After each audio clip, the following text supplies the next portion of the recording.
Since the beginning, the civilization of China believed the well-being of humanity depends on harmony with nature. But in China's rush to modernize in the late 20th century, the environment was devastated. This is Xiang Lake in Zhejiang. For 1,000 years it sustained the communities round it, but it was drained by developers, dug out for brick clay, and by the 1980s, the lake was gone. 开发湘湖了以后呢，后来呢，慢慢的，它变成了一条河，这个湖面呢几乎都没有了。那么在这样的情况下呢，就是砖瓦厂啊，在那个时候就兴起了。It's just one story among so many in China between the 1950s and the 1980s. Nature destroyed in the name of material advancement. But when the brick factories closed, the local people lobbied to restore the lake. And they did. The woods were replanted. The wildlife came back. And now the lake even has a tourist trail.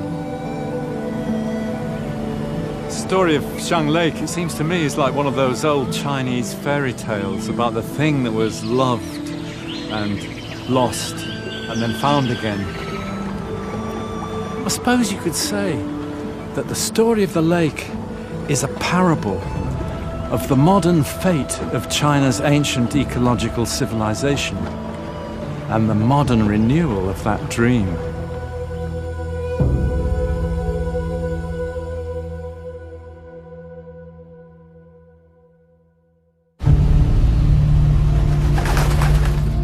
The roots of China's environmental crisis lie in the 19th century, when the West took the lead in the Industrial Revolution. China fell behind. To catch up in the late 20th century, they industrialized at breakneck speed with coal power. Just like the Industrial Revolution in Europe, no one thought about the environment. They simply wanted to change the mode of production and lift the people out of poverty. China achieved rapid growth and rising living standards, but there was the cost of environmental degradation. In the last 40 years, China's GDP has increased almost 70 times. Carbon emissions are up 9-fold. If we see the history and we see the current status and we see the trend and we see the economy, I think we are facing very serious challenge.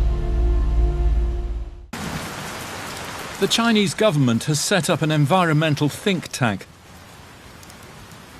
And on it is lawyer and environmentalist Lawrence Braun. Lawrence, I recognise you from your photograph.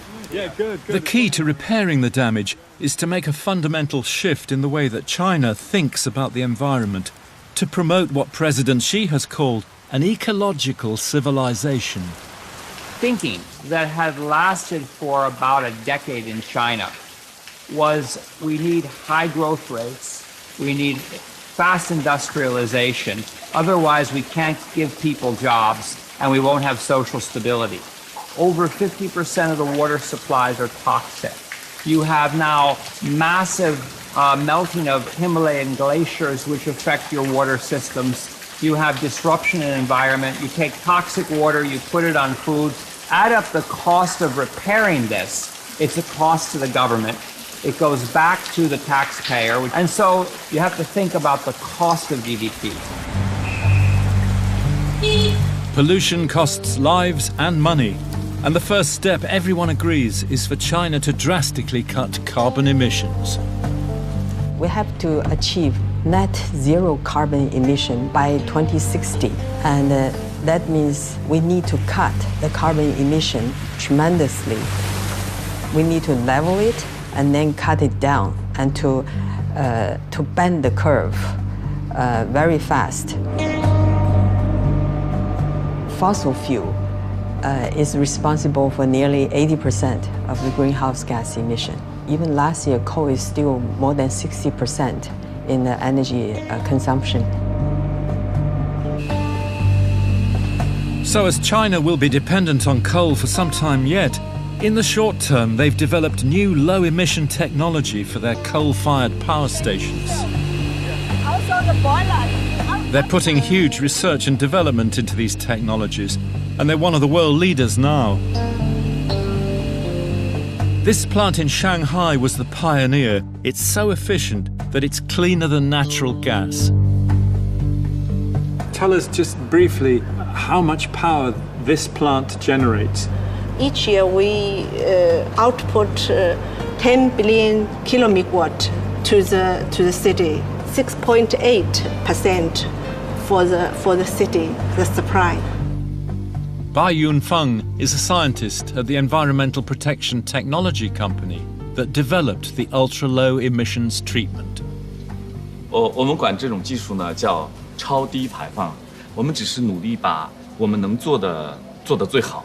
所以呢，当时做完以后呢，它的主要污染物呢，居然比这个天然气排放还要低。How much do you reduce the emissions? 等于是提速了大概6倍。所以你要说降了多少，可能是上千万级，或者说是大概有上亿级的吨的这样的一个二氧化硫被减排。可能会有大概几千万吨的氮氧化物被减排，然后当然也有上亿吨的这个粉尘被减排。So if the technology has been so successful here, will it go all the way across China? 应该讲那时候我们这真是中国第一个，因为可能当时还不叫超低，那么现在实施超低排放的电厂已经超过了71%，因此来讲已经成为中国电厂的主力的一个方向。OK。The aim is that all China's coal-fired power stations will have this technology by 2020. But lowering emissions on its own won't be enough. China has 1.4 billion people. They all want to be consumers. They all want the latest gadgets and to throw out the old ones. That too has huge environmental cost. And until recently, it was all unregulated. Most of the laws which were made in 1980s or 90s were not so strict like the environmental law. Now we re-amended it, and now the law is with teeth. There's stronger, tighter rules and regulations to make sure that the law is better implemented. As China's economy grows, more resources can be given to environmental protection. Things move step by step. At the beginning, I think when there's a shortage economy, you really couldn't think more. But then with the progress of the economy and with a wide awareness in the public, there is more attention, more support given to environmental protections. And in that, the young have a special role to play. I think public awareness of the environmental issues is increasing in China. I think in the last 5 years, air pollution has been a big concern of the public. But I see this generation, they care about the environment, and they teach their parents not to do the things that harm the environment. And among the young, social media now has a huge influence. Pan is an author and a blogger with a growing online following. She writes about food and the soil and sustainable farming. 自从有了小朋友之后，我就希望社会有更多的变化，环境有更好的改善，是因为我考虑到我的下一代。我也会经常去参加这个有机农夫市集，并且在这上面认识了很多，北京周边的农场主。我会和他们交朋友，然后把他们的故事也分享给我的粉丝们。Pan also blogs about food safety. She tells you where to buy the right produce. She talks about how and where to recycle. She's even teaching her mum. 不客气。有了小孙子以后呢，我们就对水、空气和周围的环境更重视，因为孩子还小，他需要他这个还在成长。所以说呢，我们很注意这些事情。生活在北京的人都很乐观，大家会很积极的去面对这件事儿，用我们自己的能力，比如说垃圾的分类，去教小朋友和传递给更多的人，在微博上面告诉大家，垃圾应该怎么处理、怎么分类，我们减少用垃圾，少用塑料袋，我们尽量用环保袋购物，这样。So public awareness on the environment is growing rapidly now with online and social media, and it's already producing results. I think a big change is due to the information disclosure, and that is the main reason the public awareness is being improved fast. Public awareness also formed a big pressure, not only government but business too, and to improve, to change the situation. And big business is now responding to this growing public awareness about the environment. This is Ant Financial, one of the biggest online companies in the world. Now open their apps, like open their Ant Forest. I didn't drive my car, so I collect this energy. So this energy can grow up to a tree. Yeah. So when it's grow up to a tree, we really plant a real tree. We will go plant in those areas.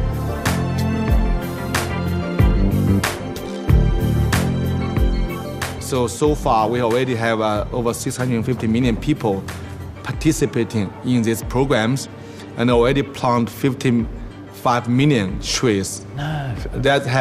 That's already have saved about 2.8 million carbon emission. That's huge. Amazing. Look at very small ideas, but through these powerful platforms, can really have a big impact. But with time so short, the big hope for the future is technology. The natural phenomena is moving in an exponential curve. So many environment problems goes up very fast. The only thing that can match this exponential curve is technology. China will lead on technology. This involves massive data to manage water, hydro, solar, all of these systems. Under the policy of ecological civilization, the state has now designated the target 2050, 80% of all energy sources in China will be green. And that's why China's President Xi has taken the lead with the Paris Climate Accord. China is now the leader in terms of investment and output of green energies, whether solar energy, wind energy, and electric cars. Smart city, smart car, smart streets, smart shops, smart environment. It's about ecological civilization. Good for the environment and the economy. That's the hope. Thinking about the environmental technologies going out on the Belt and Road, because this will create all kinds of jobs. This is not the environment preventing growth. The next growth opportunity is in fixing the environment. And how China succeeds in that will be crucial not only to the Chinese people, but to the future of life for all of us on this small planet.